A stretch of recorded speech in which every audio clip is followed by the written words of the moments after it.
สบายดีพี่น้องนี่คือหมู่บ้านสะปองนะพี่น้องเถอะเป็นหนึ่งในหมู่บ้านชนบทที่มีวิวสวยมีธรรมศาสตร์งามและเป็นหมู่บ้านที่แปลกกับหน้าผานะพี่น้องเนอะอันนั้นคือผาที่ว่าทางแยกขึ้นไปบอลวิ่งพี่น้องหน้าผาตัวนั้นนะเนี่ยจะมีเส้นทางอยู่ถึงสันภูเลยพี่น้องทางตัวนั้นเราจะขึ้นไปบัดละวิ่งละเบินบ้านตัวนี้จะเป็นหมู่บ้านที่เต็มไปด้วยต้นไม้พี่น้องเขาเจ้ามาปลูกต้นไม้เต็มไปด้วยกลางบ้านถือว่าเป็นไม้ที่มีเนื้อแข็งไม้ที่มีราคาแพงพี่น้องส่วนนี้ก็เป็นส่วงเช้าๆพี่น้องประมาณ8:30สิเขา9 โมงแล้วชาวบ้านเขาเจ้าก็บุษอยู่ดอกพี่น้องเขาเจ้าไปหาเห็ดเวียกไปหัวไปสวนบ่ละเพราะว่ามันอยู่ส่วงสวยๆไปนี่นะพี่น้องถ้าว่าเป็นยามแรงหรือว่ายามเช้าดีก็จะเห็นคนอยู่ในหมู่บ้านแต่เป็นตอนนี้นั้นจะบ่มีคนอยู่พี่น้องจะมีแต่เห็นแต่เฮือนแล้วก็ถ่ายแต่วิวนี่แหละให้พี่น้องได้เบิ่งบ้านเขาเจ้าทั้งเป็นบ้านที่ว่าเต็มไปด้วยป่าไม้เต็มไปด้วยแปลว่าพืชสีเขียวนะพี่น้องพี่น้องสังเกตดูนี่ที่ต้นไม้บ้านตัวนี้นะจะปลูกต้นไม้หลายเลยพี่น้องก็จะอยู่กับป่ากับดงกับแมนพี่น้อง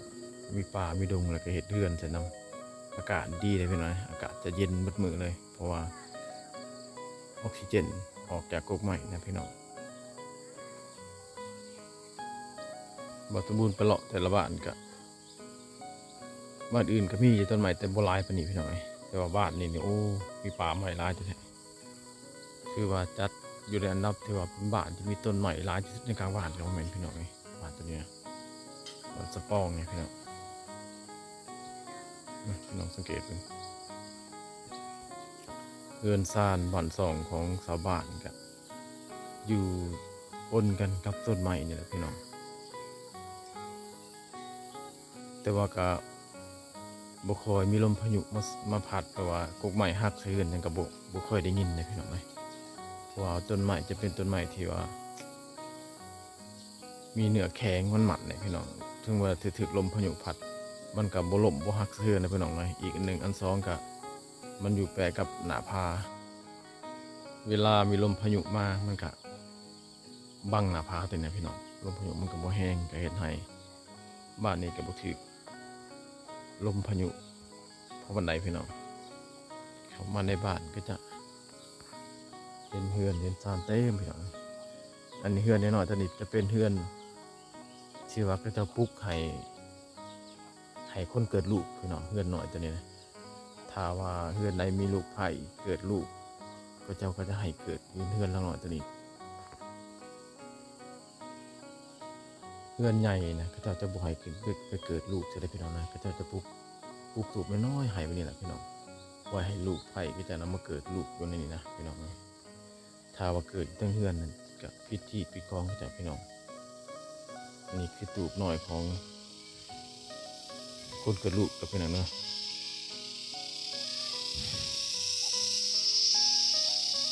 บรรยากาศดีแห้งพี่น้องเลยต้นกับแม่นาพาบ้านก็เจ้าเนี่ยก็ใหญ่เติบได้พี่น้องเลยประมาณ50-60 หลังคาได้พี่น้อง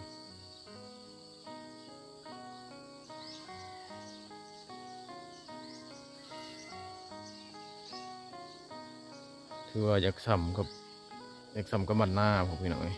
บ้านก็เจ้าใหญ่ซ้ำกับบ้านหน้าบ้านที่บ่สมบูรณ์อาศัยอยู่พี่น้องมันจะมี60-70 หลังคาเรือนพอได้พี่น้องเลย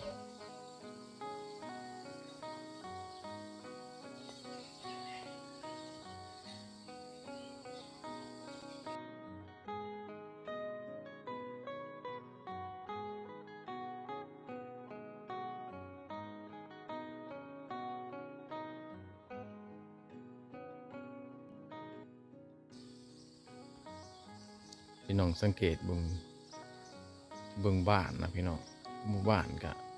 มีความสะอาดอากาศก็เย็นดี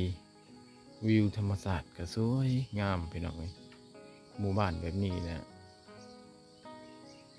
ถือว่าหนาเป็นตาอยู่ตาอาศัยพี่น้องเอ้ย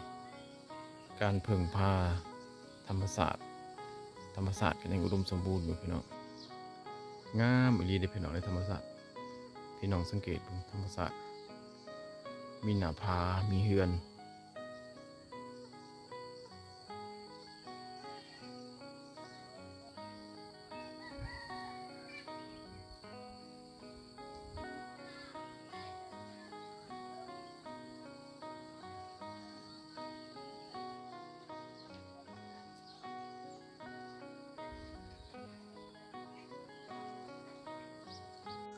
เอาพี่น้องคลิปนี้ก็เป็นคลิปสั้นๆพี่น้องเอ้ยบ่สมบูรณ์เอาวิวหมู่บ้านสตอมาฝากเด้อพี่น้องเด้อสำหรับคลิปนี้ก็ขอจบแค่นี้อย่าลืมกดไลค์กดแชร์กดติดตามเจอกันใหม่คลิปหน้าพี่น้องขอขอบใจพี่น้องที่รับชมคลิปบ่สมบูรณ์